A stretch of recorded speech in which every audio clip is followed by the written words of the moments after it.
이재명 대법 속도전에 야당 이게 뭐지?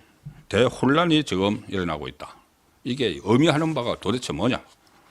조희대 대법원장이 6월 3일 아니면은 심지어 6월 3일 전에 5월 11일 후보 등록 전에 이 대법원 확정 판결을 내리려고 하는 것 같은데 선거법 위반 사건 1심에서 유죄, 2심에서 무죄 받은 것 하는 것 같은데 이게 무슨 초식이지? 처음 보는 초식이라는 거죠.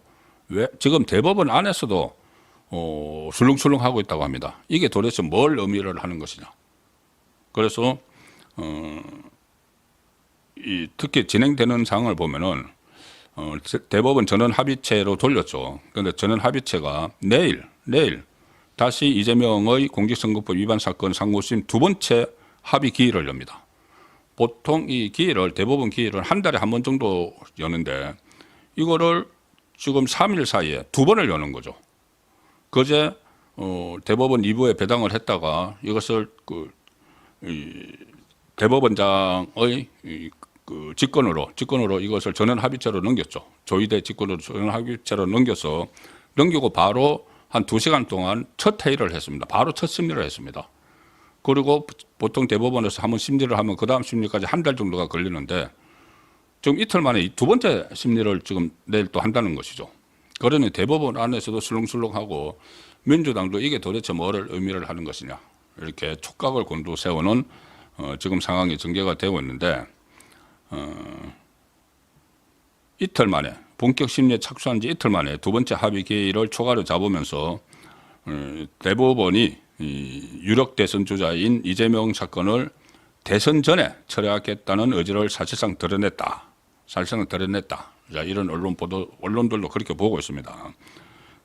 이 사건 재판장은 조희대 대법원장이고 전원 합의체니까 주심은 박영재 대법관인데 이 박영재 대법관이 김명수 대법원장 시절에 무슨 그 법원 행정처 차장인가 해서 그 좀 성향이 의심스럽다 이런 이야기도 있고 물론 뭐 중도 보수 쪽입니다.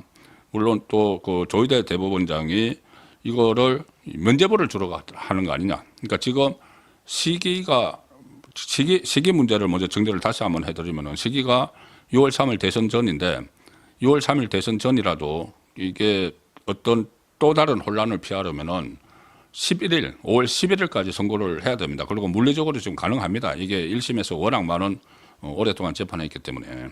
왜 그러냐면은 만약에 11일 전에 선고를 하지 않고 11일 이후에 이재명이 그 후보로 등록을 했는데 그리고 공식 선거 운동이 12일부터 시작이 되는데 12일부터 6월 3일 사이에 대법원이 유죄 판결을 해버리면은 그러면은 이재명은 날아가 버리죠. 그 민주당 후보가 없어져 버리죠. 다시 새로 등록을 못 하니까. 자, 그것도 또 하나의 혼란이 될 수가 있기 때문에 그걸 막기 위해서도 그 전에 후보 등록 전에 해야 된다는 이야기도 나오는데 그것이 이제 시기의 문제고 그럼 내용이 어떻게 될 것이냐. 제가 세 가지 이 카드를 지었다고 했는데 대법원이 물론 하나는 이 일부에서 이야기하는 것처럼 조희대 대법원장이 면죄부를 주러 하는 건 아니냐. 그 대선 후에 선고를 내리기는 더 부담스럽고 이게 선고를 내릴 수 있을지 없을지 그것도 또 대혼돈이 오기 때문에 그 전에 결정을 해서 면죄부를 주러 하는 건 아니냐. 그러니까는 검찰이 이 무죄 받은 데 대해서 상고를 했는데 그 상고를 기각을 할 수도 있다는 이야기도 실제 나오고 있습니다. 그렇지만 조희대 대법원장이 그렇게 생각을 한다고 해서 그대로 가는 게 아니죠. 12명의 이 대법관들이 결정을 하는 겁니다. 차례로 신참부터 차례로 이렇게 의견을 밝혀서 쭉쭉 올라가서 나중에 대법원장은 다수 의견에 그냥 손을 들어주는 그 역할을 하죠. 그래서 지금 무엇을 정해놓고 한다고 볼 수는 없다. 시기만 일단 이 6월 3일 이후로 가면은 대혼란이 일어나기 때문에 시기만 그 전에 하자. 그리고 후보 등록 전에 하자. 후보 등록 전에 하기 위한 이렇게 속도전일 수도 있습니다. 지금 굉장히 빨리 진행이 되고 대법원 안에서 설렁하니까는. 자, 그렇지만 그것이 파기가 아니고, 그러니까 기각이 아니고, 검찰의 상고를 기각하는 것이 아니고 다른 두 가지 카드가 더 있죠. 하나는 파기 자판, 계속 말씀을 드리고 있는 파기 자판. 그냥 대법원이 고등법원으로 돌려보내지 않고 유죄냐 무죄냐, 무죄 같으면 그냥 돌려보내면 되죠. 기각해버리면 되죠. 그러니까 유죄일 경우에 이 형량을 정하는 것, 형량을 정하는데 그것도 만약에 유죄를 했을 경우에 벌금 100만 원 이하냐 이상이냐에 따라서 이재명의 운명은 달라지죠. 그런데 만약에 유죄로 한다면은 1심에서 1년 징역 1년 집행유예 2년을 한 것을 뭐 벌금 80만 원 이러면 오히려 대법원의 위상이 깎이죠. 말이 안 되는 거죠, 그건. 그래서 유죄로 하면은 자격 박탈형을 내릴 수밖에 없는 상황이고, 이게 그 경우는 이제 이재명이 아예 자격이 박탈돼서 출마를 못 하죠. 그런데 세 번째 카드가 유죄 취지로 파기환송을 하는 거죠. 법원에 고법에 파기환송을 하는데, 유죄 취지로 파기환송을 했으면은 거기 이제 유죄로 확정이 사실상 된 거나 마찬가지지만 또 고법에서 다시 올라가는 이 절차를 거쳐야 되기 때문에 그때까지는 이재명의 피선거권이 또 날아가지 않습니다. 그러면 그 상황에서도 우겨서 대선에 그 후보로 등록할 수가 있죠. 그러나 그 정도 되면은 이게 유죄가 대법원에서 사실상 인정을 한 건데, 유권자들이 아주 극성 지지층 외에는 유권자들이 거기에 표를 줄 수가 없죠. 자, 그래서 이런 그 세 가지 카드가 지금 있습니다. 일단 면죄부를 주느냐, 민주당에서는 애써 그렇게 지금 그쪽으로 해석을 하려고 합니다. 면죄부를 받아서 뭐 털고 가자. 근데 털고 가는 것도 아닙니다. 나머지 4개의 재판이 또 있기 때문에 어쨌든 그런 기대가 있고 불안하죠. 그 민주당은 막 불안을 하면서도 이 기각 쪽에 기대를 거는 그런 분위기가 있고, 그리고 물론 우파 진영 그리고 국민의힘 쪽에서는 아예 선거에 출마하지 못하거나 아니면은 그건 이제 파기자판이죠. 그러면 출마를 하더라도 거의 간당간당해져서 이 표를 받지 못하는 유죄 취지 파기환송, 이 세 가지가 지금 달려 있는데 아직 뭐 어떤 쪽으로 방향을 잡았다고 보기가 그렇습니다. 그래도 대한민국 최고의 법관들이 있는, 물론 뭐 헌법재판소는 이상한 결론을 내렸지만은 거기는 뭐 자파판이었죠. 우리 법 연구의 자파판이었지만 이 대법원은 오늘 제가 혼술 시간에 분석을 해드린 대로 지금 12명이면은 거의 2명만 확실한 진보 쪽이고 10명이 중도 보수 이렇게 분류가 됩니다. 그래서 그 정치적으로 황당한 결론은 나오지 않을 것이다. 그래서 그런 점에서 좀 이 기대를 가지고 지켜봐야 되는 그런 상황입니다.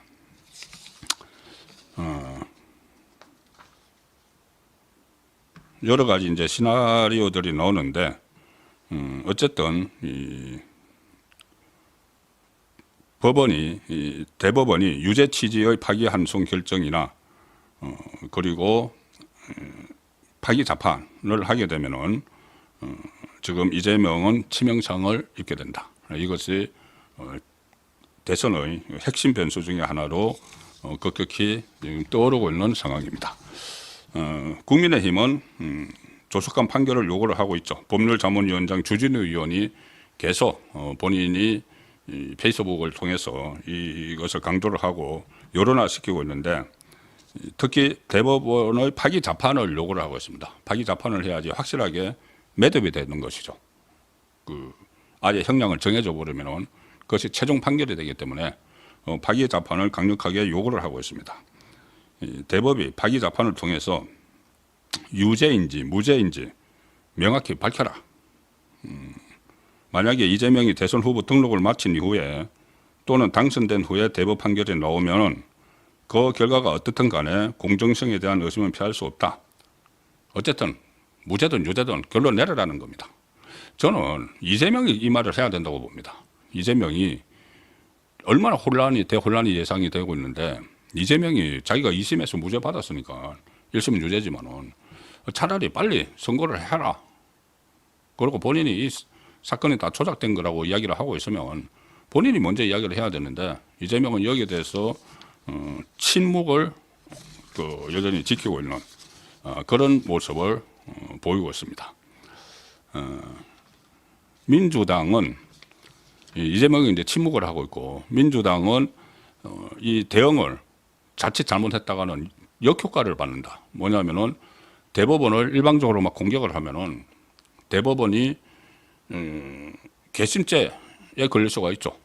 뭐 판사들 괘씸죄 뭐 괘씸하면은 뭐 형량 올리고 그렇게 합니다. 일부에서 다 그런 것은 아니지만은 어쨌든 정치적으로 괘씸죄에 걸릴 수가 있기 때문에 대법원을 직접적으로 자극을 하는데 조심스러워합니다. 그 역풍 때문에 조심스러워하는데 너무 마음이 불안하니까 민주당 의원들 다 마음이 불안하니까 그것을 쏙쏙 숨기지 못하고 일부 의원들이 막 표출하기 시작했습니다. 이제 이게 어제만 해도 이게 뭐지 했는데 오늘 다시 내일 또 심리를 한다. 보통 한 달 간격으로 열리는 심리를 또 한다고 하니까는 이게 뭔가 있구나 생각을 하는 겁니다. 그래서 당 대변인실에서는 아주 신속하게 재판을 심리를 선고를 할 거면은 기각을 해라. 검찰의 상고를 기각을 해서 무죄를 확정시켜야 된다. 이렇게 이야기를 하지만은 이 스피커들은 좌파의 스피커들은 참지를 못하는 거죠. 이게 뭔가 불안을 한 겁니다. 불안을 해서 이런저런 말을 막 던지는 상황인데 또 역시나 정청래가 앞장섭니다. 정청래. 페이스북에다가 계속 글을 올리고 있는데 정청래는 법사위원장이죠. 법사위원장 정청래가 대법원의 전원 합의체 이재명 선거법 사건 24일도 심리 속행 합의 이렇게 쓰고 지금 상황이 이렇다고 쓰고 대통령은 국민이 투표로 뽑는다. 대법원이 국민의 참정권에 영향력을 행사하려 한다면 국민이 용서치 않을 것이다. 자, 갑자기 또 국민을 또 팝니다. 아니 지금 국민이 가장 우려하는 것은 대법원이 왜 빨리 선고를 하지 않느냐는 것이죠. 선고를 하지 않은 상태에서 만에 하나 이재명이 집권을 하게 되면은 대혼란이 올 텐데 대법원이 빨리 교통정리를 해야 되는 것 아니냐는 게 국민의 여망인데 이것을 거꾸로 국민의 참정권에 영향력을 행사하려 한다. 그러면 이 말은 뭐냐? 이재명의 유죄가 될 거다. 유죄가 돼서 투표할 사람이 이제 없어진다. 이재명이 사라져 버린다. 그걸 전제를 하고 하는 말이죠. 그럼 정청래도 이제 불안한 걸 느끼는 거죠. 본인이 또 법사위원장이고 하니까 뭐 이런저런 전에 듣는 말도 있을 겁니다. 그 판사들 사이에 좌파들이 많으니까. 그래서 뭔가 불안하니까 이 눈치를 보다가 전면에 나서는 그런 상황이 된 거죠. 지금 법사위원들도 같이 기자회견을 했습니다. 오늘.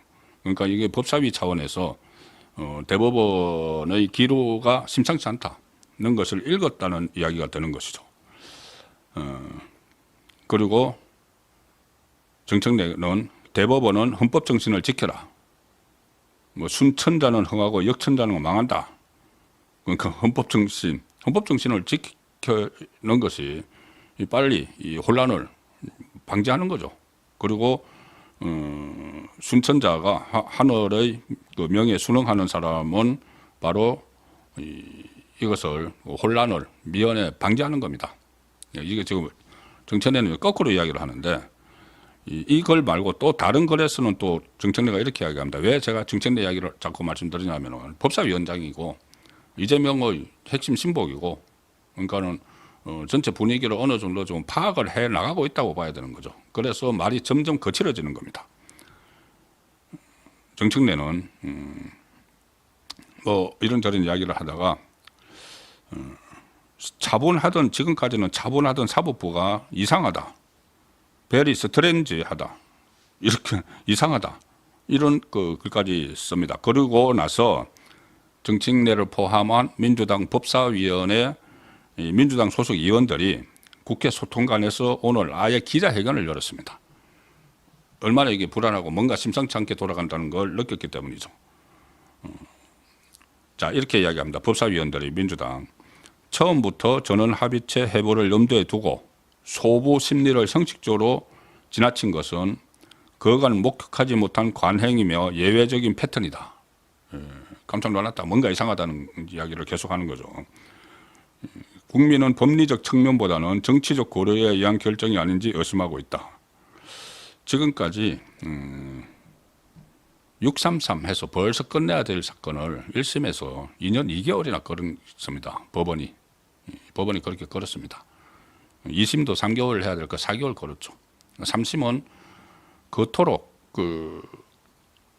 조희대 대법원장이 하급심 법원에 633 지켜라 했으니까 대법원이 먼저 지켜야 되죠.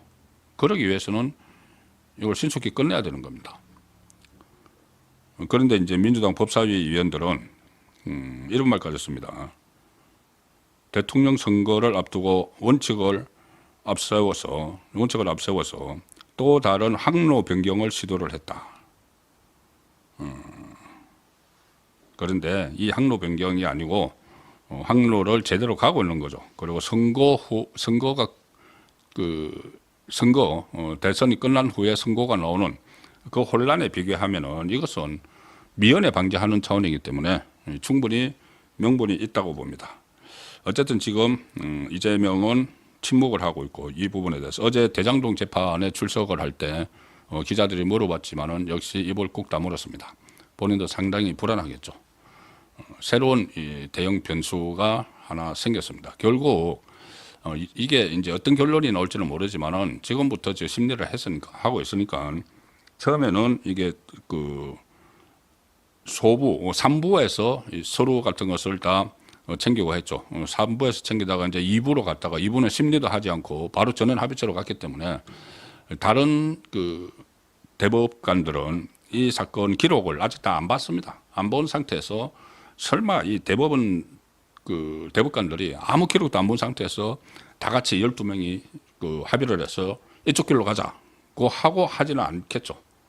그러면 지금부터 심리를 하게 되면은 어쨌든 2심 내용이 엉망이라는 것은 무슨 뭐 말마다 다 잘라서 고 김문기 씨 몰랐다 부분에 말마다 잘라서 뭐 무죄를 하고 백현동 내당의 용도 변경도 협박받았다는 이야기를 마치 과장된 의견 표현이다. 이런 식으로 엉터리 본리들을 다 집어넣기 때문에 대법관들이 법적으로 따져보나 아니면은 성향별로 따져도 이것은 무죄를 할 수가 없는 그런 상황이다. 물론 너무 어이없는 판결들이 계속 나왔기 때문에 좀 긴가민가한 그런 측면도 없지 않지만 일단 정도대로 가면은 이재명은 대선에 출마를 할 수 없거나 아니면은 출마해도 치명상을 입고 출마를 하게 된다. 그 가능성도 여전히 남아있다는 말씀을 드리겠습니다.